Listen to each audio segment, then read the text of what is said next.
Hi friends, welcome back to my channel. ಹೇಗಿದ್ದೀರಾ ಎಲ್ಲರೂ ಚೆನ್ನಾಗಿದ್ದೀರಾ ಅಂತ ಅಂದ್ಕೊಳ್ತೀನಿ. ಸೊ ಈ ಒಂದು ವ್ಲಾಗ್ ಬಂದುಬಿಟ್ಟು ಆಲ್ಮೋಸ್ಟ್ 15 ಡೇಸ್ ಹಿಂದೆ ವ್ಲಾಗ್ ಅಂತಲೇ ಹೇಳ್ಬೋದು. ನಾನು 15 ದಿನ ಆಯ್ತಲ್ಲ ಆಗಲೇ ವ್ಲಾಗ್ ಅಪ್ಲೋಡ್ ಮಾಡಿ. ಸೊ ಒಂದು ಸ್ವಲ್ಪ ಪೆಂಡಿಂಗ್ ಇತ್ತು ವ್ಲಾಗ್ಗಳೆಲ್ಲ. ಸೊ ಅದನ್ನು ನಾನು ನಿಮ್ಮ ಜೊತೆ ಇವತ್ತು ಶೇರ್ ಮಾಡ್ಕೊಳ್ತಾ ಇದ್ದೀನಿ. ಹಾಗೆಯೇ ಗ್ರಾನೈಟ್ ಎಲ್ಲ ತೊಗೊಂಡು ಬಂದಿದ್ದಾದಮೇಲೆ ಬಿಲ್ಡಿಂಗ್ ಹತ್ರ ಏನು ಕೆಲಸ ನಡೀತಾ ಇದೆ ಅದನ್ನು ಶೇರ್ ಮಾಡ್ಕೊಳ್ಳಿ. ಅದನ್ನು ನೀವು ಅಪ್ಲೋಡೇ ಮಾಡಿಲ್ಲ, ಮತ್ತು ಏನಾಯಿತು, ಯಾಕೆ ನೀವು ವ್ಲಾಗ್ ಆಗ್ತಾನೇ ಇಲ್ಲ ಅಂತ ತುಂಬ ಜನ ಕೇಳ್ತಾ ಇದ್ರಿ. ಹಾಗೆಯೇ ಇನ್ಸ್ಟಾಗ್ರಾಮಲ್ಲಿ ಕೂಡ ಮೆಸೇಜ್ ಮಾಡ್ತಾಯಿದ್ರಿ. ಎಲ್ಲೋ ಒಬ್ಬರಿಗೆ ನಾನು ರಿಪ್ಲೈ ಮಾಡಿದ್ದೀನಿ. ಹಾಗೆಯೇ ಇನ್ನೂ ಕೆಲವಷ್ಟು ಜನ ಅಕ್ಕ ನೀವು ಯೂಟ್ಯೂಬ್ನ ಬಿಡ್ತಾ ಇದ್ದೀರಾ, ಯಾಕೆ ನೀವು ವ್ಲಾಗ್ ಆಗ್ತಾನೇ ಇಲ್ವಲ್ಲ ಅಂತ ಕೂಡ ಕೇಳ್ತಾ ಇದ್ರಿ. ನಾನು ಯೂಟ್ಯೂಬ್ ಸ್ಟಾಪ್ ಮಾಡಬೇಕು ಆ ಥರ ಎಲ್ಲ ಏನೂ ಇಲ್ಲ. ಬಟ್ ಎಲ್ಲೋ ಒಂದು ಕಡೆ ಮಧ್ಯದಲ್ಲಿ ಅನಿಸಿತ್ತು ನಾನು ಯೂಟ್ಯೂಬ್ ಸ್ಟಾಪ್ ಮಾಡಿಬಿಡೋಣ, ಬೇಡ, ಯಾಕೋ ತುಂಬ ಬೇಜಾರಾಗಿ ಹೋಗ್ಬಿಟ್ಟಿತ್ತು. ಅಂದರೆ ಎಷ್ಟು ದಿನದಿಂದ ನಾನು ವ್ಲಾಗ್ ಹಾಕ್ತಾಯಿದ್ದೀನಿ, ಒಂದು ಚೆನ್ನಾಗಿ ವ್ಯೂಸ್ ಕೂಡ ಹೋಗ್ತಲ್ಲ, ಏನಕ್ಕೆ ಅಂತ ಇದೇ ಥರನೇ ಯೋಚನೆ ಮಾಡಿಕೊಂಡು ಬೇಜಾರಾಗಿ ಹೋಗ್ಬಿಟ್ಟಿತ್ತು. ಅಂದರೆ ಆಲ್ಮೋಸ್ಟ್ ಒಂದು 3.5 ಇಯರ್ಸ್ ಆಯಿತು ನಾನು ಯೂಟ್ಯೂಬಲ್ಲಿ ವ್ಲಾಗ್ ಅಪ್ಲೋಡ್ ಮಾಡೋದಕ್ಕೆ ಶುರು ಮಾಡಿ. ಬಟ್ ಅವಾಗಿಂದ ಇವಾಗಿನವರೆಗೂ ಇವತ್ತಲ್ಲ ನಾಳೆ ಕ್ಲಿಕ್ ಆಗುತ್ತೆ, ಚೆನ್ನಾಗಿ ರನ್ ಆಗುತ್ತೆ ಅಂತ ಅಂದ್ಕೊಂಡೆ ನಾನು ವ್ಲಾಗ್ನ ಅಪ್ಲೋಡ್ ಮಾಡ್ತಾ ಇರೋದು. ಬಟ್ ಅವಾಗಿಂದ ಇವಾಗಿನವರೆಗೂ ಏನೂ ಅಷ್ಟಾಗಿ ಇಂಪ್ರೂವ್ಮೆಂಟ್ಸ್ ಇಲ್ಲ. ಬಟ್ ಫಸ್ಟಿಗೆ ಕಂಪೇರ್ ಮಾಡಿಕೊಂಡ್ರೆ ಓಕೆ ಫೈನ್, ಪರವಾಗಿಲ್ಲ ಅನ್ನೋ ಥರ ಇತ್ತು. ಮಧ್ಯದಲ್ಲಿ ಒಂದು ಸ್ವಲ್ಪ ವ್ಯೂಸ್ ಕೂಡ ಡೌನ್ ಆಗೋಗ್ಬಿಟ್ಟಿತ್ತು. ಅವಾಗ ನನಗೆ ಒಂಥರ ಬೇಜಾರಾಗೋಗಿತ್ತು. ಸೊ ಇಷ್ಟೆಲ್ಲ ವ್ಯೂಸ್ ಕಡಿಮೆ ಬರ್ತಿದೆ ಅಂತ ಅಂದಾಗ ನಾನು ಕೂಡ ಕಷ್ಟಪಟ್ಟು ವಿಡಿಯೋ ಮಾಡೋದ್ರಲ್ಲಿ ಏನೂ ಯೂಸೇ ಇಲ್ಲ. ಸದ್ಯ ನನ್ನ ಮನೆ ಬಗ್ಗೆ ಆದರೂ ತಲೆ ಕೆಡಿಸ್ಕೊಳ್ಳೋಣ, ಸುಮ್ಮನೆ ಅದು ಇದು ಅಂತ ನಾನೇ ಜಾಸ್ತಿ ಯೋಚನೆ ಮಾಡಿಕೊಂಡು ಬೇಜಾರು ಮಾಡ್ಕೊತಾ ಇದ್ದೀನಿ. ಒಂದು ಸ್ವಲ್ಪ ನಾನೇ ಸುಮ್ಮನೆ ಆಗಿಬಿಡೋಣ, ಬೇಡ, ಚೆನ್ನಾಗಿ ಓಡಲಿಲ್ಲ ಅಂದರೆ ಮತ್ತೆ ಇನ್ನೇನು ತಲೆ ಜಾಸ್ತಿ ಕೆಡಿಸ್ಕೊಳ್ಳೋದು. ಹೆಂಗಾಗುತ್ತೋ ಹಾಗೆ ಸದ್ಯ ನಮ್ಗೆ ಇಂಪಾರ್ಟೆಂಟ್ ಇರೋದು ಬಂದು ನನ್ನ ಮಗ. ಇವಾಗ ಸದ್ಯಕ್ಕೆ ಅವ್ನ ಸ್ಕೂಲೆಲ್ಲ ಇದೆ, ಅವ್ನ ಸ್ಕೂಲ್ ರೆಡಿ ಮಾಡಬೇಕು, ಅವನ್ನ ನೋಡ್ಕೊಬೇಕು, ಅವ್ನ ರೂಟೀನಲ್ಲೇ ಒಂದು ಸ್ವಲ್ಪ ಬ್ಯುಸಿಯಾಗಿ ಹೋಗ್ಬಿಟ್ಟಿರ್ತೀನಿ. ದೆನ್ ಅದಾದಮೇಲೆ ಇವಾಗ ಬಿಲ್ಡಿಂಗ್ ಹತ್ರ ಕನ್ಸ್ಟ್ರಕ್ಷನ್ ಎಲ್ಲ ನಡೀತಾ ಇರೋದ್ರಿಂದ ಅಲ್ಲಿ ಕೂಡ ಬ್ಯುಸಿ ಇರ್ತೀನಿ. ಹಾಗಾಗಿ ಇದೇ ನನಗೆ ಸಾಕಾಗುತ್ತೆ, ಮತ್ತು ಇನ್ನೆಲ್ಲನೂ ಯೋಚನೆ ಮಾಡೋದು ಬೇಡ ಅಂತ ಅಂದ್ಬಿಟ್ಟು ನಾನೇ ಬ್ರೇಕ್ ತೊಗೊಂಬಿಡೋಣ ಅಂತ ಸುಮ್ಮನೆ ಇದ್ದೆ. ಒಂದು 15 ದಿನ ನಾನು ವ್ಲಾಗ್ ಹಾಕಿರಲಿಲ್ಲ ಇದೇ ಕಾರಣಕ್ಕೇನೆ. ಏನೋ ಒಂಥರ ಬೇಜಾರು. ಎಷ್ಟು ಕಷ್ಟಪಟ್ಟು ಏನೇ ಮಾಡಿದ್ರೂ ಕೂಡ ಏನೋ ಒಂದು ಇಂಪ್ರೂವ್ಮೆಂಟ್ ಆಗಲಿಲ್ಲ ಅಂತ ಅಂದಾಗ ನಿಜ ಬೇಜಾರು ಆಗೇ ಆಗುತ್ತೆ. ನಾನು ನಿಜವಾಗ್ಲೂ 3.5 ಇಯರ್ಸಲ್ಲಿ ಆಲ್ಮೋಸ್ಟ್ ಅಂದ್ಕೊಂಡಿರೋದು ಇವತ್ತಲ್ಲ ನಾಳೆ ಕ್ಲಿಕ್ ಆಗುತ್ತೆ, ಚೆನ್ನಾಗಿ ರನ್ ಆಗುತ್ತೆ, ನೋಡೋಣ. ಅಂದರೆ ಇಷ್ಟು ವರ್ಷ ಕಷ್ಟಪಟ್ಟು ಸಡನ್ನಾಗಿ ಬಿಟ್ಬಿಡೋದಕ್ಕೆ ಒಂದು ಚಿಟಿಕೆ ಟೈಮ್ ಸಾಕು ಅಂತಲೇ ಹೇಳ್ಬಿಡ್ಬೋದು. ಏನು ಚಾನಲ್ನ ಡಿಲೀಟ್ ಮಾಡಿದ್ರೆ ಆಗೇ ಹೋಯಿತು. ಬಟ್ ನನಗೇನು ಅಂತಂದರೆ ಇಷ್ಟು ದಿನ ಕಷ್ಟಪಟ್ಟಿದ್ದೀನಿ, ನೋಡೋಣ ಮುಂದೆ ಆದ್ರೂ ಅಟ್ಲೀಸ್ಟ್ ಒಂದು ಒಳ್ಳೆ ಟೈಮ್ ಬರ್ಬೋದೇನೋ, ಅಟ್ಲೀಸ್ಟ್ ಏನೋ ಒಂದು ಒಳ್ಳೇದಾಗುತ್ತೆ ಅಂತ ನಾನು ಅಂದ್ಕೊಂಡು ವಿಡಿಯೋಸ್ನ ಅಪ್ಲೋಡ್ ಮಾಡ್ತಾಯಿದ್ದೀನಿ. ಸೊ ನೋಡೋಣ ಹೇಗಾಗುತ್ತೋ ಏನೋ. ಸದ್ಯಕ್ಕೆ ಹೋಪ್ಸ್ ಅಂತೂ ಬಿಡೋದು ಬೇಡ. ನೋಡೋಣ ಯಾವಾಗ ನನ್ನ ಯೂಟ್ಯೂಬ್ ಚಾನಲ್ ಕೂಡ ಚೆನ್ನಾಗಿ ರನ್ ಆಗುತ್ತೆ ಅಂತ. ಅಲ್ಲಿವರೆಗೂ ವೆಯ್ಟ್ ಮಾಡ್ತೀನಿ ಅಷ್ಟೇನೆ. ಸೊ ಹಾಗಾಗಿ ಸ್ವಲ್ಪ ದಿನ ಬ್ರೇಕ್ ತೊಗೊಂಡಿದ್ದೆ, ವ್ಲಾಗ್ಸ್ ಕೂಡ ಅಪ್ಲೋಡ್ ಮಾಡ್ತಾ ಇರಲಿಲ್ಲ. ಆಮೇಲೆ ಬಿಲ್ಡಿಂಗ್ ಹತ್ರ ಕೂಡ ಕೆಲಸಗಳು, ಅಲ್ಲಿ ಸ್ವಲ್ಪ ತಲೆನೋವು, ಇದೆಲ್ಲ ಏನೋ ಒಂಥರ ಹಿಂಸೆ ಆಗೋಗ್ಬಿಟ್ಟಿತ್ತು ನನಗೇ. ಸೊ ಹಾಗಾಗಿ ಯಾವುದಾದ್ರೂ ಒಂದ್ರ ಮೇಲೆ ಕಾನ್ಸಂಟ್ರೇಟ್ ಮಾಡೋಣ, ಫಸ್ಟು ಆ ಒಂದು ಕೆಲಸನ ಮುಗಿಸ್ಕೊಳ್ಳೋಣ ಬಿಲ್ಡಿಂಗ್ ಹತ್ರ. ಬಿಕಾಸ್ ಅದೇ ನಮಗೆ ಸ್ವಲ್ಪ ಮೇಯ್ನ್ ಇವಾಗ ಸದ್ಯಕ್ಕೆ. ಇದು ಯೂಟ್ಯೂಬ್ ವಿಡಿಯೋಸ್ ನಾನು ಆಮೇಲೂ ಕೂಡ ಮಾಡ್ಬೋದು ಅಂತ ಅಷ್ಟೇನೆ. ಸೊ ಒಂದು ಸ್ವಲ್ಪ ಬ್ರೇಕ್ ತೊಗೊಂಡಿದ್ದೆ. ಹಾಗೆಯೇ ನಮ್ಮ ಅಜ್ಜಿ ಇವಾಗ ಏನು ಮಾಡ್ತಾ ಇದ್ದಾರೆ ಅಂತ ಅಂದರೆ ಹಬ್ಬಕ್ಕೆ ಚಕ್ಲಿನ ಮಾಡ್ಕೊಳ್ತಾ ಇದ್ದಾರೆ. ಏಕಾದಶಿ ಹಬ್ಬ ಅಂತ ನಾನು ಮುಂಚೆನೇ ನಿಮ್ಮ ಜೊತೆ ಶೇರ್ ಮಾಡ್ಕೊಂಡಿದ್ದೆ. ಹಾಗೆಯೇ ನಿಮಗೂ ಕೂಡ ಹೆಲ್ಪ್ ಆಗುತ್ತೆ ಅಂತ ಅಂದ್ಬಿಟ್ಟು ಈ ಒಂದು ವಿಡಿಯೋ ಕ್ಲಿಪ್ಪಿಂಗ್ನ ನಿಮ್ಮ ಜೊತೆ ಶೇರ್ ಮಾಡ್ಕೊಳ್ತಾ ಇದ್ದೀನಿ. ನಾವಿಲ್ಲಿ ಚಕ್ಲಿನ ಮಾಡ್ತಾಯಿದ್ದೀವಿ. ನಮ್ಮ ಅಜ್ಜಿ ತುಂಬ ಚೆನ್ನಾಗಿ ಚಕ್ಲಿ ಮತ್ತು ನಿಪ್ಪಟ್ಟು ಎಲ್ಲ ಮಾಡ್ತಾರೆ. ನಾವಿಲ್ಲಿ ಏಕಾದಶಿ ಹಬ್ಬಕ್ಕೆ ಅಂತ ಅಂದ್ಬಿಟ್ಟು ಚಕ್ಲಿನ ಮಾಡ್ತಾಯಿದ್ವಿ ಅಲ್ಲ, ಹಾಗೆ ಈ ಒಂದು ವಿಡಿಯೋ ಕ್ಲಿಪ್ಪಿಂಗ್ನ ಕೂಡ ತೊಗೊಂಡಿದ್ದೆ. ತುಂಬ ಟೇಸ್ಟಿಯಾಗಿ ಬಂದಿತ್ತು ಚಕ್ಲಿ ಕೂಡ. ನಾವಿಲ್ಲಿ 1 ಬಟ್ಲಷ್ಟು ಚಿರೋಟಿ ರವೆಗೆ 2 ಬಟ್ಲಷ್ಟು ನೀರನ್ನ ಹಾಕ್ಕೊಂಡು ಈ ರೀತಿಯಾಗಿ ಮುದ್ದೆನ ಮಾಡ್ಕೊಂಡಿದ್ದೀವಿ. ಸೊ ತುಂಬಾ ಗಟ್ಟಿಯಾಗಿ ಮುದ್ದೆ ಆಗಬೇಕು. ಅದಕ್ಕೆ ನಾವು ಸ್ವಲ್ಪ ಚಿರೋಟಿ ರವೆ ಬೆಂದಿದೆ ಅನ್ನೋವಾಗ ಒಂದು ಸ್ವಲ್ಪ ರುಚಿಗೆ ತಕ್ಕಷ್ಟು ಉಪ್ಪು, ಆಮೇಲೆ ಖಾರದ ಪುಡಿ ಒಂದು ಸ್ವಲ್ಪ ನಿಮ್ಮ ಟೇಸ್ಟ್ ನೋಡಿಕೊಂಡು ಹಾಕ್ಕೊಳ್ಬೋದು. ಕೆಲವರು ತುಂಬ ಜಾಸ್ತಿ ಖಾರನ ಇಷ್ಟಪಡ್ತಾರೆ, ಕೆಲವರು ಸ್ವಲ್ಪ ಮೈಲ್ಡ್ ಆಗಿದ್ರೂ ಇಷ್ಟಪಡ್ತಾರೆ. ಸೊ ನಾವು ನಮ್ಮ ಮನೆಯಲ್ಲಿ ಮೈಲ್ಡಾಗಿ ಖಾರನ ಇಷ್ಟಪಡ್ತೀವಿ ಅಷ್ಟೇನೆ. ಆಮೇಲೆ ಸ್ವಲ್ಪ ಜೀರಿಗೆನ ಹಾಕ್ಕೊಳ್ಬೇಕು. ಸೊ ಜೀರಿಗೆ ಮೇಯ್ನ್ ಅಂತ ಹೇಳ್ಬೋದು. ಚಕ್ಲಿಗೆ ಜೀರಿಗೆ ಇದ್ದರೆ ತುಂಬ ಚೆನ್ನಾಗಿರುತ್ತೆ ಟೇಸ್ಟು. ಸೊ ಈ ರೀತಿಯಾಗಿ ನಾವು ಚಿರೋಟಿ ರವೆ ಹಿಟ್ಟನ್ನು ರೆಡಿ ಮಾಡ್ಕೊಂಡಿದ್ದೀವಿ. ಇವಾಗ ನಾವು ಒಂದು ಪಾತ್ರೆಯಲ್ಲಿ 2 ಬಟ್ಲಷ್ಟು ಅಕ್ಕಿ ಹಿಟ್ಟನ್ನು ಹಾಕ್ಕೊಳ್ತಾ ಇದ್ದೀವಿ. ಅದನ್ನು ನಾವು ಏನು ಇವಾಗ ಮಿಕ್ಸ್ ಮಾಡಿ ಇಟ್ಕೊಂಡಿದ್ದೀವಿ ಚಿರೋಟಿ ರವೆ ಹಿಟ್ಟನ್ನು, ಅದನ್ನು ಅದರೊಳಗೆ ಹಾಕ್ಕೊಂಡು ಚೆನ್ನಾಗಿ ಮಿತ್ಕೊಳ್ಬೇಕು. ಸೊ ಇದು ತುಂಬ ಗಟ್ಟಿಯಾಗಿಯೇ ಆಗುತ್ತೆ. ಅಂದರೆ ನಮಗೇನು ನೀರು ಆ್ಯಡ್ ಮಾಡ್ಕೊಳ್ಬೇಕು ಅನ್ನೋ ಥರ ಏನಿರಲ್ಲ. ಕರೆಕ್ಟು ಕನ್ಸಿಸ್ಟೆನ್ಸಿನಲ್ಲಿ ನಮಗೆ ಈ ಒಂದು ಹಿಟ್ಟು ರೆಡಿ ಆಗುತ್ತೆ. ನಿಮಗೇನಾದರೂ ಒಂದು ಸ್ವಲ್ಪ ನೀರು ಆ್ಯಡ್ ಮಾಡ್ಕೊಳ್ಬೇಕು ಅಂತಂದರೆ ಆ್ಯಡ್ ಮಾಡ್ಕೊಳ್ಬೋದು. ಹಾಗೆಯೇ ಇದಕ್ಕೆ ತುಪ್ಪ ಆ್ಯಡ್ ಮಾಡ್ಕೋಬೇಕು ಚೆನ್ನಾಗಿ. ಮೇಯ್ನಾಗಿ ಅದೇ ನಾನು ಮಧ್ಯದಲ್ಲಿ ಹೇಳೋದು ಮರ್ತೋದೆ. ನೀವು ಏನು ಹಿಟ್ಟನ್ನ ಚೆನ್ನಾಗಿ ತಿರುಗುತ್ತಾ ಇರ್ತೀರಲ್ಲ, ಆವಾಗ ನೀವು ಈ ಒಂದು ತುಪ್ಪನ ಆ್ಯಡ್ ಮಾಡ್ಕೋಬೇಕು. ಸೊ ತುಪ್ಪ ಆ್ಯಡ್ ಮಾಡೋದ್ರಿಂದ ಕೂಡ ತುಂಬ ಕ್ರಿಸ್ಪಿಯಾಗಿ ಬರುತ್ತೆ. ನೀವು ಕಲಸೋವಾಗೇನು ಬಿಸಿ ಎಣ್ಣೆ ಎಲ್ಲ ಆ್ಯಡ್ ಮಾಡ್ಕೋಬೇಕಂತೆಲ್ಲ ಏನೂ ಇಲ್ಲ. ಸೊ ನಾವು ಈ ರೀತಿಯಾಗಿ ಚಕ್ಲಿನ ಕೂಡ ಒತ್ತಿ ಇಟ್ಟಿದ್ದೀವಿ. ತುಂಬ ಟೇಸ್ಟಿಯಾಗಿ ಬಂದಿತ್ತು. ಹಾಗೆಯೇ ತುಂಬ ಬೇಗನೆ ರೆಸಿಪಿ ಆಗೋಯಿತು. ನೀವು ಕೂಡ ಏನಾದರೂ ವರಮಹಾಲಕ್ಷ್ಮಿ ಹಬ್ಬಕ್ಕೆ ಚಕ್ಲಿ ಮಾಡಬೇಕು ಅಂತಂದರೆ ಈ ಒಂದು ರೆಸಿಪಿನ ಟ್ರೈ ಮಾಡಿ. ನಿಮಗೂ ಕೂಡ ತುಂಬ ಇಷ್ಟ ಆಗುತ್ತೆ, ತುಂಬ ಟೇಸ್ಟಿಯಾಗಿ ಬರುತ್ತೆ. ಸೊ ನಾನು ಕೂಡ ಒಂದಷ್ಟು ಚಕ್ಲಿನ ಮಾಡಿದೆ, ಬಟ್ ಸ್ವಲ್ಪ ಜಾಸ್ತಿ ಕ್ವಾಂಟಿಟಿ ಇರೋದ್ರಿಂದ ಅಭ್ಯಾಸ ಇಲ್ಲ ಅಲ್ವಾ, ಒಂದು ಸ್ವಲ್ಪ ಏನೋ ಕೈ ನೋವು ಬಂದಂಗೂ ಕೂಡ ಆಗ್ತಾಯಿತ್ತು. ಹಾಗಾಗಿ ಆಮೇಲೆ ಒಂದು 50 ಏನೋ ಚಕ್ಲಿ ಮಾಡಿ ಆಮೇಲೆ ನಮ್ಮ ಅಪ್ಪಂಗೆ ಹೇಳಿಬಿಟ್ಟೆ. ನಮ್ಮಪ್ಪ ಚಕ್ಲಿ ಮಾಡ್ತಾಯಿದ್ರು. ಈ ರೀತಿಯಾಗಿ ಇತ್ತು. ಸೊ ನಮ್ಮ ಮನೆಯಲ್ಲಿ ಏಕಾದಶಿ ಹಬ್ಬಕ್ಕೆ ಪ್ರತಿ ವರ್ಷವೂ ಕೂಡ ಇದೇ ರೀತಿಯಾಗಿಯೇ ತಿಂಡಿಗಳನ್ನೆಲ್ಲ ಮಾಡ್ತಾಯಿರ್ತೀವಿ. ಅದೇನೋ ಒಂಥರ ಹಬ್ಬ ಬಂದ್ರೇ ಒಂಥರ ಸಂಭ್ರಮ ಸಡಗರ, ತುಂಬ ಚೆನ್ನಾಗಿ ಅನಿಸುತ್ತೆ. ಹಾಗೆಯೇ ನನ್ನ ತಂಗಿ ಕೂಡ ಸಂಜೆ ಬರ್ತೀನಿ ಅಂತ ಹೇಳಿದ್ದಾಳೆ ಹಬ್ಬ ಇರೋದಕ್ಕೆ. ಹಾಗೆಯೇ ಅವಳು ಇನ್ನೇನು ಅಡುಗೆ ಅದೆಲ್ಲ ಮಾಡೋದಕ್ಕೆ ಬರಲ್ಲ, ಬಟ್ ಎಲ್ಲರೂ ಇಲ್ಲಿ ಅಮ್ಮ ಆಗಿರ್ಬೋದು, ಅದಾದಮೇಲೆ ನಾವು ಎಲ್ಲರೂ ಇರ್ತೀವಿ ಅಲ್ವಾ, ಅವಳಿಗೊಂಥರ ಖುಷಿ ಬರೋದಕ್ಕೆ. ಇವಾಗ ಸಂಜೆ ನಾನು ಮತ್ತು ನಮ್ಮಪ್ಪ ಇಬ್ಬರು ಕೂಡ ಟೈಲ್ಸ್ ನೋಡೋದಕ್ಕೆ ಹೋಗ್ತಾ ಇದ್ದೀವಿ. ಏನಕ್ಕೆ ಅಂತ ಅಂದರೆ ಇನ್ನೇನು ಗ್ರಾನೈಟ್ ಕೆಲಸಗಳೆಲ್ಲ ಆಗೋಗ್ಬಿಟ್ರೆ ಹಿಂದೆನೇ ಅವರು ಟೈಲ್ಸ್ ಕೆಲಸಗಳು ಕೂಡ ಮಾಡ್ಕೊಂಬಿಡ್ಬೋದು ಅಂತ ಅಂದ್ಬಿಟ್ಟು ಇವಾಗ ಟೈಲ್ಸ್ ನೋಡೋಣ ಅಂತ ಬಂದಿದ್ದೀವಿ. ಹಾಗೆ ಜೀವನ್ ಕೂಡ ಇನ್ನೇನು ಆಫೀಸಿಂದ ಬರೋ ಟೈಮಿಂಗ್ಸ್ ಆಗಿತ್ತು. ಮತ್ತು ಅವ್ರಿಗೂ ಕೂಡ ಫೋನ್ ಮಾಡಿಬಿಟ್ಟು ಹೇಳಿದೆ, ಸರಿ ಇಲ್ಲೇ ನಾವು ಇದ್ದೀವಿ, ಡೈರೆಕ್ಟಾಗಿ ಇಲ್ಲೇ ಬಂದುಬಿಡಿ ಅಂತ ಅಂದ್ಬಿಟ್ಟು. ಸೊ ಹಾಗಾಗಿ ಜೀವನ್ ಸರಿ ಆಯಿತು, ಮನೆಗೆ ಹೋಗಿ ನಾನು ಡ್ರೆಸ್ ಚೇಂಜ್ ಮಾಡ್ಕೊಂಡು ಬರ್ತೀನಿ ಅಂತ ಹೇಳಿದ್ರು. ಸೊ ಈ ರೀತಿಯಾಗಿತ್ತು. ಹಾಗೆಯೇ ನನಗೆ ಯಾವ ಟೈಲ್ಸ್ ಇಷ್ಟ ಆಗಿತ್ತು ನಾನು ಅದನ್ನು ಸೆಲೆಕ್ಟ್ ಮಾಡಿ ಇಟ್ಕೊಂಡಿದ್ದೆ. ಆಮೇಲೆ ಜೀವನ್ ಡಿಸಿಷನ್ ಕೇಳ್ಕೊಂಡು ಅದನ್ನೇ ಫೈನಲ್ ಮಾಡೋಣ ಅಂತ. ಸೊ ಇವಾಗ ಅವರು ಕೂಡ ರೆಕಮೆಂಡ್ ಮಾಡ್ತಿದ್ದಾರೆ ಯಾವ್ದು ಚೆನ್ನಾಗಿರುತ್ತೆ ಹಾಕ್ಸ್ಕೊಂಡ್ರೆ ಅಂತ ಅಂದ್ಬಿಟ್ಟು. ನನಗೇನು ಗೊತ್ತಾ, ಜಾಸ್ತಿ ಬ್ರೈಟ್ ಕಲರ್ಸ್ ಎಲ್ಲ ಅಷ್ಟಾಗಿ ಇಷ್ಟ ಆಗೋದಿಲ್ಲ, ಒಂದು ಸ್ವಲ್ಪ ಲೈಟಾಗಿರಬೇಕು ಅಷ್ಟೇ. ಸೊ ಅದ್ರ ಪ್ರಕಾರನೇ ನಾವು ನೋಡ್ತಾ ಇದ್ದೀವಿ. ಹಾಗೆಯೇ ಅವರು ಕೂಡ ಒಂದು ಸ್ವಲ್ಪ ಸಜೆಷನ್ಸ್ ಎಲ್ಲ ಕೊಡ್ತಾಯಿದ್ರು. ಅಂದರೆ ವೈಟ್ ಟೈಲ್ಸಿಗೆ ಹೋದರೆ ನೀವು ಅದಕ್ಕೆ ಬ್ಲ್ಯಾಕ್ ಬಾರ್ಡರ್ ಎಲ್ಲ ಕೊಟ್ಟರೆ ತುಂಬಾ ಚೆನ್ನಾಗಿ ಕಾಣಿಸುತ್ತೆ. ಸೊ ಹೊರಗಡೆ ಯೂಶ್ವಲಾಗಿ ಎಲ್ಲರೂ ಕೂಡ ವೈಟನ್ನು ಪ್ರಿಫರ್ ಮಾಡ್ತಾರೆ. ಜಾಸ್ತಿ ಡಾರ್ಕ್ ಕಲರ್ಸಿಗೆಲ್ಲ ಹೋದರೆ ಅದು ಲುಕ್ ವೈಸ್ ಅಷ್ಟು ಚೆನ್ನಾಗಿ ಕಾಣಿಸಲ್ಲ. ಸೊ ಆದಷ್ಟು ನೀವು ಲೈಟ್ ಕಲರ್ಸಿಗೆ ಹೋಗಿ ತುಂಬಾ ಚೆನ್ನಾಗಿರುತ್ತೆ ಅಂತೆಲ್ಲ ಹೇಳ್ತಾಯಿದ್ರು ಅವರೂ ಕೂಡ. ಸೊ ನಾನು ಕೂಡ ನನ್ನ ತಲೆಯಲ್ಲೇ ಇದ್ದಿದ್ದು ವೈಟ್ಗೆ ಹೋಗಬೇಕು ಅಂತ, ಹಾಗಾಗಿ ನಾನು ವೈಟನ್ನು ಸೆಲೆಕ್ಟ್ ಮಾಡಿಕೊಂಡೆ. ಆಮೇಲೆ ಬಾರ್ಡರಿಗೆ ಅವರೇ ಸಜೆಸ್ಟ್ ಮಾಡಿದ್ರು ನಮಗೆ ಯಾವ ರೀತಿ ಹೋಗ್ಬೋದು ಅಂತ. ಸೊ ಈ ರೀತಿ ನನಗೆ ನಮ್ಮ ಅಪ್ಪ ಅವ್ರ ಮನೆ ಕನ್ಸ್ಟ್ರಕ್ಷನ್ ಮಾಡೋವಾಗ ನಾನು ಬಾತ್ರೂಮ್ ಟೈಲ್ ಸೆಲೆಕ್ಷನ್ ಮಾಡೋದಕ್ಕೆ ಕೂಡ ಇದೇ ಶಾಪಿಗೆ ಬಂದಿದ್ದಿತ್ತು. ಸೊ ರೀಸನಬಲ್ ರೇಟೇ ಹಾಕ್ಕೊಡ್ತಾರೆ ಅನ್ನೋದಕ್ಕೋಸ್ಕರ ನಾವು ಇಲ್ಲೇ ಬಂದಿದ್ದೀವಿ. ನಮಗೆ ಒಂದಲ್ಲ ಎರಡು ಕಡೆ ನಾವು ಕೇಳಿ ವಿಚಾರಿಸಿ ಆಮೇಲೆ ಫೈನಲ್ ಮಾಡಬೇಕು ಅಂತ ಹೇಳ್ತಾರೆ. ಬಟ್ ನಮಗೆ ಇಲ್ಲಿ ಏನಂತ ಅಂದರೆ ನಮಗೆ ಕಡಿಮೆನಲ್ಲೇ ಹಾಕ್ಕೊಡ್ತಾರೆ ಪ್ರೈಸ್ ಕೂಡ, ಮತ್ತು ಕ್ವಾಲಿಟಿ ವೈಸ್ ಎಲ್ಲನೂ ಕೂಡ ಚೆನ್ನಾಗೇ ಇರುತ್ತೆ. ಅದಕ್ಕೋಸ್ಕರ ನಾವು ಯೂಶ್ವಲಾಗಿ ಇಲ್ಲೇ ಬರ್ತೀವಿ ಟೈಲ್ಸ್ ಎಲ್ಲ ಇದು ಮಾಡ್ಕೊಳ್ಳೋದಕ್ಕೆ. ಇವಾಗ ಇಲ್ಲಿ ಬಾರ್ಡರ್ಸ್ ಎಲ್ಲ ಸೆಲೆಕ್ಟ್ ಮಾಡಬೇಕು ಅಂತ ಅಂದ್ಬಿಟ್ಟು ಈ ಒಂದು ಬಾರ್ಡರ್ನ ಸೆಲೆಕ್ಟ್ ಮಾಡಿದೆ. ಹಾಗೆಯೇ ಹೊರಗಡೆ ಟೈಲ್ಸ್ ಬರುತ್ತಲ್ವ, ಸೊ ಅದಕ್ಕೆ ಆ ಒಂದು ವೈಟ್ ಟೈಲ್ಸ್ನ ಸೆಲೆಕ್ಟ್ ಮಾಡಿದೆ. ಬಾತ್ರೂಮ್ಗೆ ಬಂದುಬಿಟ್ಟು ಇದನ್ನು ಸೆಲೆಕ್ಟ್ ಮಾಡಿದ್ದೀನಿ. ಹಾಗೆಯೇ ಪಾರ್ಕಿಂಗ್ ಟೈಲ್ಸಿಗೆ ಹೋಗಬೇಕಲ್ವ, ನನಗೆ ಇಲ್ಲೊಂದು ಸ್ವಲ್ಪ ಕನ್ಫ್ಯೂಷನ್ ಇತ್ತು ಯಾವ್ದು ಸೆಲೆಕ್ಟ್ ಮಾಡೋದು ಅಂತ. ಸೊ ಆಮೇಲೆ ಜೀವನ್ಗೆ ಬಿಟ್ಬಿಟ್ಟೆ, ಸರಿ ನೀವೇ ಸೆಲೆಕ್ಟ್ ಮಾಡಿಬಿಡಿ ಅಂತ. ಸೊ ಹಾಗಾಗಿ ಅವರೇ ಯಾವ್ದು ಚೆನ್ನಾಗಿದೆ ಅದನ್ನು ನೋಡಿ ಸೆಲೆಕ್ಟ್ ಮಾಡ್ತಾಯಿದ್ದಾರೆ. ಹಾಗೆಯೇ ನನಗೆ ಅಲ್ಲಿ ಒಂದು ಸ್ವಲ್ಪ ಸ್ಟೋನ್ಸ್ ಎಲ್ಲ ಬರುತ್ತಲ್ಲ, ಸ್ಟೋನ್ ಕ್ಲಾಡಿಂಗ್, ಅದೆಲ್ಲ ತುಂಬಾ ಇಷ್ಟ ಆಯಿತು. ಎಲ್ಲಾದರೂ ನೋಡೋಣ ಮಾಡಿಸ್ಬೋದಲ್ವಾ, ಈ ರೀತಿ ಚೆನ್ನಾಗಿ ಕಾಣುತ್ತೆ ಅಂತ ಅಂದ್ಬಿಟ್ಟು ಒಂದು ವಿಡಿಯೋ ಕ್ಲಿಪ್ಪಿಂಗ್ನ ತೊಗೊಂಡು ಬಂದೆ. ಯಾಕೆ ಅಂತ ಅಂದರೆ ಅದೇನೋ ಒಂಥರ ನ್ಯಾಚುರಲ್ ಸ್ಟೋನ್ ಹಾಕಿದಾಗ ಲುಕ್ ವೈಸ್ ತುಂಬಾ ಚೆನ್ನಾಗಿ ಕಾಣಿಸುತ್ತೆ. ನನಗೆ ನನ್ನ ತಲೆನಲ್ಲಿರೋದು ಏನು ಅಂತಂದರೆ, ನಮ್ಮ ಮನೆ ಸ್ಟೆಪ್ಸ್ ಏನು ಬರುತ್ತೆ ಅದ್ರ ಕೆಳಗಡೆ ಒಂದು ಸ್ವಲ್ಪ ಜಾಗ ಬರುತ್ತೆ ಅಲ್ವಾ, ಅಲ್ಲಿ ಏನಾದರೂ ಒಂದು ಸ್ವಲ್ಪ ಚೆನ್ನಾಗಿ ಮಾಡಿಸ್ಬೇಕು ಅನ್ನೋದೊಂದು ಐಡಿಯಾ ಇದೆ.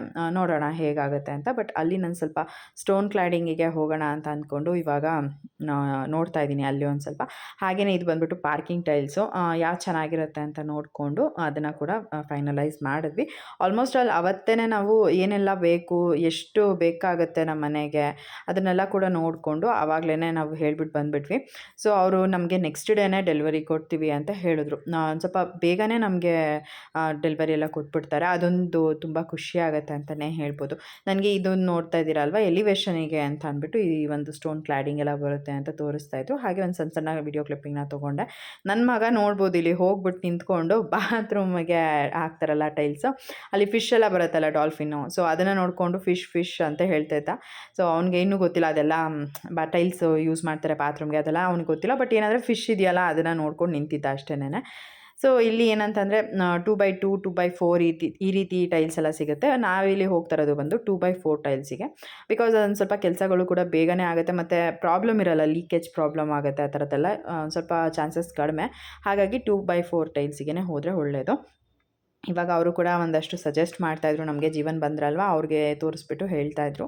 ಸೊ ಇದು ಚೆನ್ನಾಗಿರುತ್ತೆ ನೋಡಿ, ಈ ಥರ ಹಾಕಿಸಿ ಚೆನ್ನಾಗಿರುತ್ತೆ ಅಂತಲ್ಲ ಅಂದ್ಬಿಟ್ಟು. ಸೊ ನಮಗೂ ಕೂಡ ಕೆಲವೊಂದಷ್ಟು ಅವರು ಏನು ಐಡಿಯಾಸ್ ಎಲ್ಲ ಶೇರ್ ಮಾಡ್ಕೊತಾಯಿದ್ರು. ನಮ್ಗೆ ಅದು ತುಂಬಾ ಇಷ್ಟ ಆಯಿತು. ಹಾಗೆಯೇ ದೇವ್ರ ಮನೆ ಟೈಲ್ಸಿಗೆ ಮೈಲ್ಡ್ ಆಗಿರೋ ಕಲರ್ನ ಸೆಲೆಕ್ಟ್ ಮಾಡಿಕೊಂಡ್ರೆ ಚೆನ್ನಾಗಿರುತ್ತೆ ಅಲ್ವಾ. ಹಾಗಾಗಿ ನಾವು ಅದನ್ನು ನೋಡ್ತಾ ಇದ್ದೀವಿ. ಒಂದು ಸ್ವಲ್ಪ ನಮ್ಗೆ ಅಲ್ಲೇ ಕನ್ಫ್ಯೂಷನ್ ಆಯಿತು. ಬಿಕಾಸ್ ಒಂದೊಂದು ಡಿಸೈನ್ ನೋಡಿ ಇನ್ನೊಂದು ಡಿಸೈನ್ ನೋಡೋ ಅಷ್ಟೊತ್ತಿಗೆ ಏನೋ ಒಂಥರ ಏನಪ್ಪ ತಲೆ ಕೆಟ್ಟೋದಂಗೆ ಆಗ್ತಾಯಿತ್ತು. ಸೊ ಹಾಗಾಗಿ ನೀನೇ ಸೆಲೆಕ್ಟ್ ಮಾಡಿಬಿಡು ಅಂತ ಜೀವನ್ಗೆ ಹೇಳಿಬಿಟ್ಟೆ. ಸೊ ಅವರೇ ನೋಡ್ತಾ ಇದ್ದಾರೆ. ಅವರು ಕೂಡ ಹಂಗೆ ಹೇಳ್ತಾಯಿದ್ರು, ಒಂದು ಡಿಸೈನ್ ನೋಡಿ ಇನ್ನೊಂದು ಡಿಸೈನ್ ನೋಡೋದಕ್ಕೆ ಕನ್ಫ್ಯೂಸ್ ಆಗೋಗುತ್ತೆ, ಗೊತ್ತೇ ಆಗೋಲ್ಲ ಯಾವ ಡಿಸೈನ್ ಅಂತ ಅಂದ್ಬಿಟ್ಟು ಅಂತ. ಸೊ ಅದು ಒಂಥರ ಸೆಕ್ಷನ್ ಥರ ಮಾಡಿರಲ್ವ, ಹಾಗಾಗಿ ನಮಗೇನು ಸ್ವಲ್ಪ ಅಲ್ಲಿ ಕನ್ಫ್ಯೂಷನ್ ಆಗ್ತಾಯಿತ್ತು ಅಷ್ಟೇನೆ. ಸೊ ಇವಾಗ ಟೈಲ್ಸು ಕೂಡ ಸೆಲೆಕ್ಟ್ ಆಯಿತು. ಹಾಗೆಯೇ ಪಾರ್ಕಿಂಗ್ ಟೈಲ್ಸ್ ಆಗಿರ್ಬೋದು, ಬಾತ್ರೂಮ್ ಟೈಲ್ಸ್ ಮತ್ತು ಹೊರಗಡೆ ನಾವೇನು ಎಲಿವೇಷನ್ಗೆಲ್ಲ ಟೈಲ್ಸ್ ಬರುತ್ತಲ್ವ, ಅಂದರೆ ಮನೆ ಫ್ರಂಟಲ್ಲಿ. ಸೊ ಅದನ್ನು ಕೂಡ ನಾವು ಸೆಲೆಕ್ಟ್ ಮಾಡ್ಕೊಂಡಿದ್ದಾಯಿತು. ಇವಾಗ ಮನೆಗೆ ಹೋಗಿ ಅಲ್ಲಿ ಏನು ಕೆಲಸ ಎಲ್ಲ ಇದೆ, ತಿಂಡಿ ಕೆಲಸ ಅದನ್ನೆಲ್ಲ ಮಾಡ್ಕೊಳ್ತಾ ಇದ್ದೀವಿ. ಸೊ ನಾನು ಬರೋ ಅಷ್ಟೊತ್ತಿಗೆ ಚಕ್ಲಿ ಕೆಲಸ ಎಲ್ಲ ಆಲ್ಮೋಸ್ಟ್ ನಾವೇ ಮುಗಿಸ್ಬಿಟ್ಟು ಹೋಗಿದ್ವಿ. ಬಟ್ ನಿಪ್ಪಟ್ಟು ಎಲ್ಲ ಮಾಡ್ಕೊಳ್ಬೇಕಾಗಿತ್ತು. ನಿಪ್ಪಟ್ಟು ಕೆಲಸ ಎಲ್ಲ ನಮ್ಮ ಅಜ್ಜಿ ಎಲ್ಲ ಹಿಟ್ಟೆಲ್ಲ ಕಲಸಿ ಆಲ್ರೆಡಿ ರೆಡಿ ಮಾಡಿ ಒತ್ತಿ ಕೂಡ ಇಟ್ಬಿಟ್ಟಿದ್ರು. ನಾನಿವಾಗ ಕರಿತಾ ಇದ್ದೀನಿ.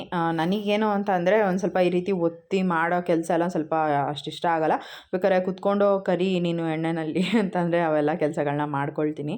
ಸೊ ಅದೊಂಥರ ಇಷ್ಟ ಆಗುತ್ತೆ ಅಷ್ಟೇ. ಸೊ ಹಬ್ಬದಲ್ಲಿ ಈ ರೀತಿ ಒಬ್ಬರಲ್ಲ ಇನ್ನೊಬ್ಬರು ಹೆಲ್ಪ್ ಮಾಡ್ತಾಯಿದ್ರೆ ಕೆಲಸಗಳು ಕೂಡ ಬೇಗನೆ ಸಾಗೋಗ್ಬಿಡುತ್ತೆ. ನನ್ನ ತಂಗಿನೂ ಕೂಡ ಬಂದಿದ್ಲು. ಹೀಗೆ ಕುತ್ಕೊಂಡು ಮಾತಾಡಿಕೊಂಡು ಟೈಮ್ ಪಾಸ್ ಆಯಿತು. ಸರಿ ಇನ್ನೇನು ಎಲ್ಲರದ್ದು ಊಟ ಕೂಡ ಆಗಿತ್ತಲ್ವ ಅಂತ ಅಂದ್ಬಿಟ್ಟು ನಾವು ಕೂಡ ಊಟ ಮಾಡಿಕೊಂಡು ಮನೆಗೆ ಹೊರಟ್ವಿ. ಮಾರನೇ ದಿನ ಬಂದು ನಮ್ಮಮ್ಮ ಒಬ್ಬಟ್ಟು ಮಾಡ್ತಾಯಿದ್ದಾರೆ. ಸೊ ಅವತ್ತಿನ ದಿನ ಸ್ವಲ್ಪ ಬಿಲ್ಡಿಂಗ್ ಹತ್ರ ಹೋಗಬೇಕಾಗಿತ್ತು ಅಂತ ನಾನು ಬಿಲ್ಡಿಂಗ್ ಹತ್ರ ಹೊರಟೋಗ್ಬಿಟ್ಟೆ. ಆವತ್ತಿನ ದಿನ ನಾನು ಅಮ್ಮನಿಗೇನೂ ಹೆಲ್ಪ್ ಮಾಡೋದಕ್ಕಾಗಲಿಲ್ಲ. ಮತ್ತು ನಾನು ಇವಾಗ ಸಂಜೆ ಬಿಲ್ಡಿಂಗಿಂದ ಬಂದು ಸ್ನಾನ ಮಾಡಿಕೊಂಡು ಅಲ್ಲಿ ಅಮ್ಮನ ಮನೆಗೆ ಹೋಗ್ತಾ ಇದ್ದೀನಿ. ಇವತ್ತು ಆ್ಯಕ್ಚುಲಾಗಿ ನಮ್ಮ ಅಪ್ಪ ಅವ್ರ ಮನೆಯಲ್ಲಿ ಏಕಾದಶಿ ಹಬ್ಬ ಮಾಡ್ತಾ ಇರೋದು. ಅದಕ್ಕೋಸ್ಕರನೇ ಎಲ್ಲ ಪ್ರಿಪ್ರೇಷನ್ಸ್ ಕೂಡ ಮಾಡ್ಕೊಂಡಿರೋದು. ಸೊ ಬನ್ನಿ ಇವಾಗ ನಮ್ಮ ಮನೆಯಲ್ಲಿ ಅಂದರೆ ಅಮ್ಮನ ಮನೆಯಲ್ಲಿ ಯಾವ ರೀತಿ ಏಕಾದಶಿ ಹಬ್ಬ ಮಾಡ್ತಾರೆ ಅನ್ನೋದನ್ನು ಶೇರ್ ಮಾಡ್ಕೊಳ್ತೀನಿ. ಜೀವನ್ ಮನೆಯಲ್ಲಿ ಮಹಾಲಯ ಅಮಾವಾಸ್ಯೆ ಆಗಿದ್ದು ನೆಕ್ಸ್ಟ್ ಮಂಗಳವಾರ ಪೂಜೆ ಮಾಡ್ತೀವಿ. ಹಾಗೆಯೇ ನಮ್ಮ ಅಜ್ಜಿ ಮನೆಯಲ್ಲಿ ಮಹಾಲಯ ಅಮಾವಾಸ್ಯೆ ಟೈಮಲ್ಲಿ ಮಾಡ್ತೀವಿ. ಸೊ ಈ ರೀತಿ ಒಬ್ಬೊಬ್ಬರು ಮನೆಯಲ್ಲಿ ಒಂದೊಂದು ರೀತಿಯಾಗಿ ಪದ್ಧತಿ ಇರುತ್ತೆ, ಅದನ್ನು ಫಾಲೋ ಮಾಡ್ತಾ ಇರ್ತಾರೆ. ನಮ್ಮ ಅಪ್ಪನ ಮನೆಯಲ್ಲಿ ಏಕಾದಶಿ ಹಬ್ಬದ ಟೈಮಲ್ಲಿ ನಾವು ಹಿರಿಯರಿಗೆ ಎಡೆನ ಇಡೋದು. ಸೊ ಇವತ್ತು ನಮ್ಮ ಅಜ್ಜಿ ತಾತಂಗೆ ಎಡೆ ಇಡ್ತಾ ಇದ್ದೀವಿ. ಸೊ ಬನ್ನಿ ಇವಾಗ ಅಲ್ಲಿ ಹೋಗೋಣ, ಟೈಮ್ ಆಗಿದೆ, ಆಗಲೇ ಪೂಜೆಗೆಲ್ಲ ರೆಡಿ ಮಾಡ್ಕೊಂಡು. ಸೊ ಜೀವನ್ ಕೂಡ ಆಫೀಸಿಂದ ಬಂದರು. ಅವರು ಕೂಡ ಫ್ರೆಶ್ ಅಪ್ ಆಗಿ ರೆಡಿಯಾಗಿ ಇವಾಗ ಅಮ್ಮನ ಮನೆಗೆ ಹೋಗ್ತಾ ಇದ್ದೀವಿ.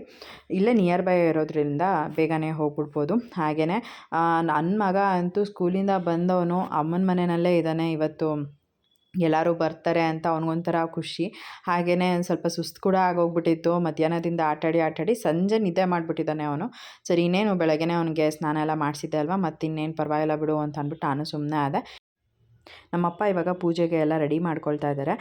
ಕೆಲವ್ರ ಮನೆಯಲ್ಲಿ ನಾನ್ ವೆಜ್ ಅಡುಗೆಗಳನ್ನ ಮಾಡಿ ದೇವರಿಗೆ ನೈವೇದ್ಯನ ಇಡ್ತಾರೆ. ಬಟ್ ನಾವು ನಾನ್ ವೆಜ್ ಅಡುಗೆ ಮಾಡಲ್ಲ, ಸ್ವೀಟ್ ಅಡುಗೆ ಮಾಡ್ತೀವಿ. ಜೀವನ್ ಮನೆಯಲ್ಲೆಲ್ಲ ಬಂದುಬಿಟ್ಟು ನಾನ್ ವೆಜ್ ಅಡುಗೆ ಮಾಡ್ತಾರೆ. ಹಾಗೆಯೇ ನಮ್ಮ ತಾತನ ಮನೆಯಲ್ಲಿ ಕೂಡ ನಾನ್ ವೆಜ್ ಅಡುಗೆನ ಮಾಡ್ತಾರೆ. ಸೊ ಈ ರೀತಿ ಒಬ್ಬೊಬ್ಬರು ಮನೆಯಲ್ಲಿ ಒಂದೊಂದು ರೀತಿಯಾದ ಪದ್ಧತಿ ಇರುತ್ತೆ. ಅದೇ ಹುಷಾರ್ ಕೂಡ ಬಂದಿದ್ರು. ಬಂದಿರಲಿಲ್ಲ, ಕೆಲಸದ ಮೇಲೆ ಹೊರಗಡೆ ಹೋಗಿದ್ರು. ಅಂದವೇ ಬರ್ತಾ ಹೀಗೆ ಡೈರೆಕ್ಟಾಗಿ ಬರ್ತೀವಿ. ಸೊ ಈ ರೀತಿ ಯಾವಾಗಲೂ ಕೂಡ ಶಿವಮಾಮ, ಉಷಾಕ, ಶಿಶಿರ್ ಒಟ್ಟಿಗೆ ಬರ್ತಿದ್ರು. ಇದೇ ಫಸ್ಟ್ ಟೈಮ್ ಅಂತ ಅಂದ್ಕೊಳ್ತೀನಿ ಉಷಾಕ ಮತ್ತು ಶಿಶಿರ್ ಇಬ್ಬರೇ ಬಂದಿರೋದು ಬಸ್ಸಲ್ಲಿ. ಸೊ ಈ ರೀತಿ ಆಗಿತ್ತು. ಹಾಗೆಯೇ ಜಾತ್ರೆ ಇತ್ತಲ್ವಾ ಅಮ್ಮನ ಮನೆ ಹತ್ರ, ಅಂದರೆ ಅಜ್ಜಿ ಮನೆ ಹತ್ರ. ಅಲ್ಲಿ ಒಂದು ಬ್ಯಾಗ್ನ ತೊಗೊಂಡಿದ್ರಂತೆ, ಅದನ್ನು ತೋರಿಸ್ತಾ ಇದ್ರು. ತುಂಬಾ ಚೆನ್ನಾಗಿದೆ, ತುಂಬ ಇಷ್ಟ ಆಯಿತು ನನಗೂ ಕೂಡ. ಹಾಗೆಯೇ ಅದನ್ನು ತೋರಿಸ್ಕೊಂಡು ಹೇಳ್ತಾಯಿದ್ರು, ಇದನ್ನು ನೋಡಿ ನಾನು ತೊಗೊಂಡಿದ್ದು ಪಿಕಾಕ್ನ ನೋಡಿ ಅಂತಲ್ಲ. ಸೊ ಹೀಗೆ ಕುತ್ಕೊಂಡು ಮಾತಾಡ್ತಾ ಇದ್ವಿ ಎಲ್ಲರೂ ಕೂಡ. ನಮ್ಮ ಅಪ್ಪ ಪೂಜೆಗೆಲ್ಲ ರೆಡಿ ಮಾಡ್ಕೊಳ್ತಾ ಇದ್ರು. ಹಾಗೆಯೇ ನಮ್ಮಮ್ಮ ಅದಕ್ಕೆಲ್ಲ ಹೆಲ್ಪ್ ಮಾಡಿಕೊಡ್ತಾಯಿದ್ರು. ಸೊ ಈ ರೀತಿಯಾಗಿ ಇತ್ತು. ನನ್ನ ತಂಗಿ ಇನ್ನೂ ಕೂಡ ಬಂದಿರಲಿಲ್ಲ. ಸರಿ ಅವಳಿಗೆ ಫೋನ್ ಮಾಡ್ಕೊಂಡಿದ್ವಿ, ಇನ್ನೂ ಎಷ್ಟೊತ್ತಾಗುತ್ತೆ ಬರೋದು ಅಂತ. ಎಲ್ಲರೂ ಬಂದ ಮೇಲೇ ಯೂಶ್ವಲಾಗಿ ನಮ್ಮ ಮನೆಯಲ್ಲಿ ಪೂಜೆನ ಶುರು ಮಾಡೋದು ನಮ್ಮಪ್ಪ. ಸೊ ಈ ಸಲ ಒಂದು ಸ್ವಲ್ಪ ನನ್ನ ತಂಗಿ ಬರೋದಕ್ಕೂ ಮುಂಚೆನೇ ಪೂಜೆನ ಶುರು ಮಾಡಿಬಿಟ್ರು. ಯಾಕೆ ಅಂತಂದರೆ ಲೇಟ್ ಕೂಡ ಆಗಿತ್ತು.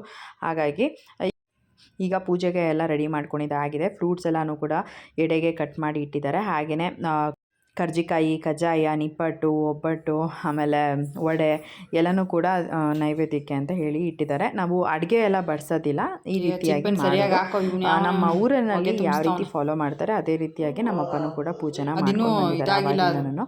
ಸೊ ಇಲ್ಲಿ ಏನಂತಂದರೆ ಸಾಬ್ರಾಣಿ ಹೊಗೆ ಹಾಕೋದಕ್ಕೆ ನನ್ನ ತಮ್ಮ ಚಿಕ್ಕ ಕಾಯಿಸ್ಬೇಕಾಗಿತ್ತು. ಬಟ್ ಅವನು ಅರ್ಧಂಬರ್ಧ ತಗೊಂಡು ಇಟ್ಟಿದ್ದ. ಮನೆ ಫುಲ್ಲು ಅದೇ ಒಂಥರ ಹೊಗೆ ಹಾಕೋಗ್ಬಿಟ್ಟಿತ್ತು. ಒಂಥರ ಉಸಿರಾಡೋಕ್ಕೆ ಆಗ್ತಾ ಇರಲಿಲ್ಲ ಆ ರೀತಿ. ಆಮೇಲೆ ನಾನು ತೊಗೊಂಡು ಹೋಗಿ ಅದನ್ನು ಮತ್ತು ಸ್ಟವ್ ಮೇಲೆ ಇಟ್ಟು ಅದನ್ನು ನೀಟಾಗಿ ಕಾಯಿಸ್ಕೊಂಡು ಬಂದೆ. ಸೊ ಈ ರೀತಿ ಆಯಿತು. ಸೊ ನಮ್ಮಪ್ಪ ಪೂಜೆ ಮಾಡ್ತಾಯಿದ್ರಲ್ವ, ಸರಿ ಪೂಜೆ ಮಾಡಿಬಿಡಲಿ, ಅದಾದಮೇಲೆ ಎತ್ಕೊಂಡು ಹೋಗೋಣ ಅಂತ ಅಂದ್ಬಿಟ್ಟು ಹೀಗೆ ನೋಡ್ತಾ ಇದ್ದೆ. ಅದೇ ಕಾಯುತ್ತೆ ಅಂತ, ಬಟ್ ಅದು ಕಾಯ್ತಾನೇ ಇರಲಿಲ್ಲ. ನೋಡಿದ್ರೆ ಮನೆ ಫುಲ್ಲು ಅದರಿಂದನೇ ಹೊಗೆ ಆಗೋಗಿತ್ತು. ಒಂಥರ ನಿಂತ್ಕೊಳ್ಳೋಕ್ಕೂ ಆಗ್ತಿರಲಿಲ್ಲ, ಫುಲ್ ಕೆಮ್ಮು ಬರ್ತಾಯಿತ್ತು. ಅದಾದಮೇಲೆ ತೊಗೊಂಡು ಹೋಗ್ಬಿಟ್ಟು ಸ್ಟವ್ ಮೇಲೆ ಇಟ್ಬಿಟ್ಟು ಒಂದು ಸ್ವಲ್ಪ ಕಾಯಿಸ್ಕೊಂಡು ಬಂದೆ. ಸೊ ಈ ರೀತಿಯಾಗಿ ಯೂಶ್ವಲಾಗಿ ನಮ್ಮ ಶಿವಮೊಮ್ಮ ಇದ್ದಾಗ ಅವರೇ ಈ ಥರ ಕೆಲಸಗಳನ್ನೆಲ್ಲ ಮಾಡ್ತಾಯಿದ್ರು. ಅಂದರೆ ಎಲ್ಲೇ ಆಗಿರ್ಬೋದು, ಅಲ್ಲಿ ನಮ್ಮ ತಾತನ ಮನೆಯಲ್ಲಿ ಪೂಜೆ ಮಾಡಿದಾಗ ಆಗಿರ್ಬೋದು ಅಥವಾ ಇಲ್ಲಿ ಮಾಡಿದಾಗ ಆಗಿರ್ಬೋದು, ನಮ್ಮ ಶಿವಮೊಮ್ಮನೇ ಈ ರೀತಿ ಚಿಪ್ಪನ್ನೆಲ್ಲ ಕಾಯಿಸ್ಕೊಂಡು ಬಂದು ಸಾಂಬ್ರಾಣಿ ಹೊಗೆಗೆ ಅಂತ ರೆಡಿ ಮಾಡಿ ಇಟ್ಬಿಡ್ತಾಯಿದ್ರು. ಬಟ್ ಇವತ್ತು ನಮ್ಮ ಶಿವಮೊಮ್ಮ ಬಂದಿಲ್ಲ ನೋಡಿ, ಹಾಗಾಗಿ ಈ ಒಂದು ಎಡವಟ್ಟಿನ ಕೆಲಸ ಆಯಿತು. ಸೊ ಮತ್ತು ಅದನ್ನು ಮಾಡಿಕೊಂಡು ಇವಾಗ ಬಂದೆ. ಹಾಗೆಯೇ ನಮ್ಮಪ್ಪ ಪೂಜೆ ಮಾಡ್ತಾಯಿದ್ರಲ್ವ, ಶಿಶಿರ್ಗೆ ಹೇಳಿದೆ ವಿಡಿಯೋ ಮಾಡ್ಕೊಂಡ್ಬಿಡು ಅಂತ. ಸೊ ಶಿಶಿರ್ ವಿಡಿಯೋ ಕ್ಲಿಪ್ಪಿಂಗ್ ಎಲ್ಲ ತೊಗೊಂಡೆ. ಹಾಗೆಯೇ ಮಂಜು ಅವರು ಮತ್ತು ರಾಣಿ ಇಬ್ಬರು ಕೂಡ ಬಂದರು. ಅವರಿಬ್ಬರು ಫ್ರೆಶ್ ಅಪ್ ಆಗಿ ಬಂದರು. ಅಷ್ಟೊತ್ತಿಗೆ ಪಾಪ ಕೂಡ ಆಲ್ಮೋಸ್ಟ್ ಪೂಜೆ ಎಲ್ಲ ಮುಗಿಸ್ಬಿಟ್ಟಿದ್ರು. ಆಮೇಲೆ ಎಲ್ಲರೂ ಕೂಡ ಒಂದ್ಸಲಿ ಪೂಜೆ ಮಾಡಿ ಆಮೇಲೆ ಇನ್ನೇನು ಬಾಗಿಲು ಹಾಕ್ಕೊಂಡು ಹೊರಗಡೆ ಹೋಗೋದು, ಈ ರೀತಿಯಾಗಿ ಇರುತ್ತೆ. ಸೊ ನಮ್ಮ ಮನೆಯಲ್ಲಿ ಈ ರೀತಿ ಸಿಂಪಲ್ಲಾಗಿ ನಾವು ಏಕಾದಶಿ ಹಬ್ಬನ ಮಾಡ್ತೀವಿ. ಹಾಗೆಯೇ ಗೊತ್ತಿರೋರನ್ನ ಕರೆದುಬಿಟ್ಟು ಊಟನ ಹಾಕ್ತೀವಿ ಅಷ್ಟೇನೆ.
ಪೂಜೆ ಎಲ್ಲ ಆಯಿತು. ಇವಾಗ ಎಲ್ಲರೂ ಬಂದು ಹೊರಗಡೆ ಕುತ್ಕೊಂಡಿದ್ದೀವಿ. ಅಷ್ಟೊತ್ತಿಗೆ ನಮ್ಮ ದೊಡ್ಡ ಮಾಮ, ಲತಾ ಅತ್ತೆ, ರಕ್ಷು, ಮಂಜು ಕೂಡ ಬಂದರು. ನಾನು ನಮ್ಮ ರಕ್ಷು ಬ್ಯಾಗ್ ತೊಗೊಂಡು ಬಂದಿದ್ದು ನೋಡಿ ಕಾಲೇಜಿಂದ ಬಂದಿದ್ದಾಳೆ ಡೈರೆಕ್ಟಾಗಿ ಅಂತ ಅಂದ್ಕೊಂಡಿದ್ದೆ.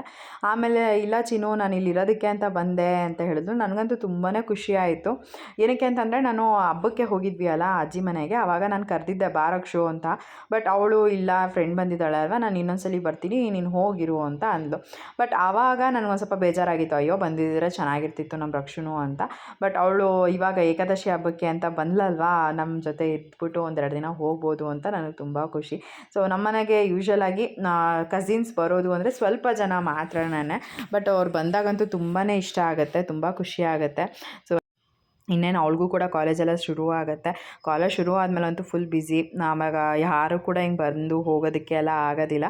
ಬಟ್ ಬಂದಾಗಂತೂ ನಂಗೆ ತುಂಬಾ ಖುಷಿ ಆಗುತ್ತೆ. ಆಮೇಲೆ ನಾವು ಕೂಡ ಇದೇ ರೀತಿ ಒಂದು ಸ್ವಲ್ಪ ಟೈಮ್ ಪಾಸ್ ಎಲ್ಲ ಮಾಡ್ಬೋದು, ಏನಾದರೂ ವಿಷಯಗಳನ್ನೆಲ್ಲ ಮಾತಾಡಿಕೊಂಡು ತುಂಬಾ ಚೆನ್ನಾಗಿರುತ್ತೆ. ಸೊ ಈಗ ಪೂಜೆ ಎಲ್ಲ ಆಯ್ತಲ್ವ, ಒಬ್ಬೊಬ್ಬರಾಗಿ ಬಂದು ಹೊರಗಡೆ ಕುತ್ಕೊಳ್ತಾ ಇದ್ರು. ಹೀಗೆ ಮಾತಾಡಿಕೊಂಡು ಒಂದು 15 ನಿಮಿಷ ಏನೋ ಕುತ್ಕೊಂಡಿದ್ವಿ. ಸೊ ಈ ರೀತಿ ಚೆನ್ನಾಗಿರುತ್ತೆ ನಮ್ಗೆ ಮನೆಯಲ್ಲಂತೂ ಒಂದು ಮಾತಾಡೋದಕ್ಕೆ, ಟೈಮ್ ಪಾಸ್ ಮಾಡೋದಕ್ಕೆ. ಅದು ಎಷ್ಟು ಬೇಗ ಟೈಮ್ ಹೊಟ್ಟೋಗುತ್ತೆ ಅಂತಲೇ ಗೊತ್ತಾಗೋದಿಲ್ಲ. ಸೊ ಒಂದು 15 ನಿಮಿಷ ಆದಮೇಲೆ ಇವಾಗ ಮನೆ ಒಳಗೆ ಬಂದು ಪೂಜೆ ಎಲ್ಲ ಮಾಡಿ ಒಂದಷ್ಟು ಜನಕ್ಕೆ ನಮ್ಮಪ್ಪ ಹೇಳಿದರು ಊಟಕ್ಕೆ ಅಂತ. ಸೊ ಅವರು ಬಂದಿದ್ದರು. ಇವಾಗ ಎಲ್ಲರೂ ಕೂತ್ಕೊಂಡು ಊಟ ಮಾಡ್ತಾಯಿದ್ದಾರೆ. ನಾನು ಮತ್ತು ನಮ್ಮ ರಕ್ಷು, ನಮ್ಮಮ್ಮ 3 ಜನ ಕೂಡ ಊಟನ ಬಡಿಸ್ತಾ ಇದ್ದೀವಿ. ಸೊ ಈ ರೀತಿ ಯಾರಾದರೂ ಒಬ್ಬರು ಊಟ ಬಡಿಸೋದಕ್ಕೆ ಇದ್ದರೆ ಆವಾಗ ಬೇಗನೆ ಆಗೋಗ್ಬಿಡುತ್ತೆ. ನಾವು ಫಸ್ಟ್ ರೌಂಡಲ್ಲಿ ಬಂದುಬಿಟ್ಟು ನಾನು, ನಮ್ಮ ರಕ್ಷು, ಹಾಗೆಯೇ ನಮ್ಮಮ್ಮ 3 ಜನ ಕೂಡ ಊಟ ಬಡಿಸಿದ್ವಿ. ಆಮೇಲೆ ನಮ್ಮಪ್ಪ, ನಮ್ಮಮ್ಮ ಇಬ್ಬರು ಕೂಡ ಊಟನ ಬಡಿಸ್ತಾ ಇದ್ದಾರೆ. ಇವಾಗ ರಾಣಿ ಮತ್ತು ಮಂಜು ಅವರು ಕೂಡ ಹೊರಡ್ತಾ ಇದ್ದಾರೆ. ಟೈಮ್ ಆಯ್ತಲ್ವ, ಇನ್ನೇನು 9:30. ಅವರು ಕೂಡ ಲೇಟಾಗಿ ಹೋಗ್ಬಿಟ್ರೆ ಆಮೇಲೆ ಬೆಳಗ್ಗೆ ಅವರು ಕೂಡ ಆಫೀಸ್ಗೆ ಹೋಗಬೇಕು. ಸೊ ಅಂತ ಅಂದ್ಬಿಟ್ಟು ಬೇಗ ಹೊರಡ್ತಾ ಇದ್ದಾರೆ, ಒಂದು 9:30 ಹಾಗೆ.